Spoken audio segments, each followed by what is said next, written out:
ఇదొక వింత room friends. ఇక్కడ అన్ని బట్టలే ఉంటాయి. ఒక్కొక్క బటన్‌కి ఒక్కొక్క ఐటెమ్స్ వస్తా ఉంటాయి. ఇలాంటి సినిమా మీరు ఎప్పుడైనా చూసుంటే కింద కామెంట్ చేయండి. ఈ సినిమాలో ఒక్కొక్క బటన్ నొక్కితే ఒక్కొక్క ఐటెమ్ మొత్తం కామన్. మన హీరో తెలియకుండా వచ్చి ఒక్కొక్క బటన్ నొక్కుతా ఉంటాడు. ఏదో ఒక ఐటెమ్స్ వస్తూనే ఉంటాయి. ఒక బటన్ నొక్కుతాడు, చాప్ స్టిక్స్ వస్తాయి.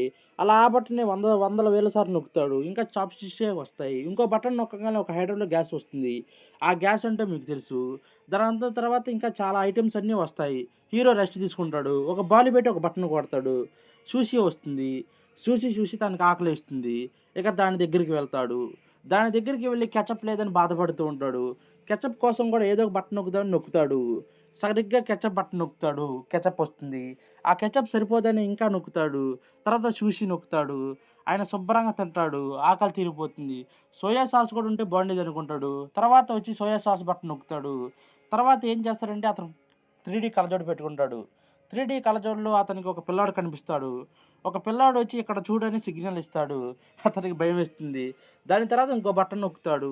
ఇంకో బటన్ నొక్కితే మొత్తం చీకటైపోతుంది. ఆ కౌంట్ డౌన్ స్టార్ట్ అవుతుంది. కౌంట్ డౌన్ స్టార్ట్ అవుతుందో హీరో కంగారు పడి ఏదో ఒక బటన్ నొక్కుతాడు. దాని నుంచి ఒక హ్యూమన్ గ్యాస్ భయంకరంగా వస్తుంది. దాంతో అతను కళ్ళు తిరిగి పడిపోతాడు. తర్వాత తను ఒక బటన్ నొక్కుతాడు. తలుపు ఓపెన్ అవుతుంది. తను గమనించడు.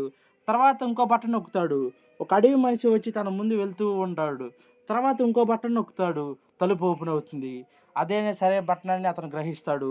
తర్వాత ఏం చేస్తాడంటే అక్కడ ఏదైనా వెయిట్ పెడతాడు. కానీ తలుపు మూసుకుపోతా ఉండిద్ది. తర్వాత ఒక పూలకుండి తెత్తాడు. ఆ బటన్ మీద పెడతాడు. కానీ ఆ బటన్ మీద ఉన్న బరువు సరిపోదు. పార్ట్ 2 కోసం ఛానల్ సబ్స్క్రైబ్ చేయండి మామ.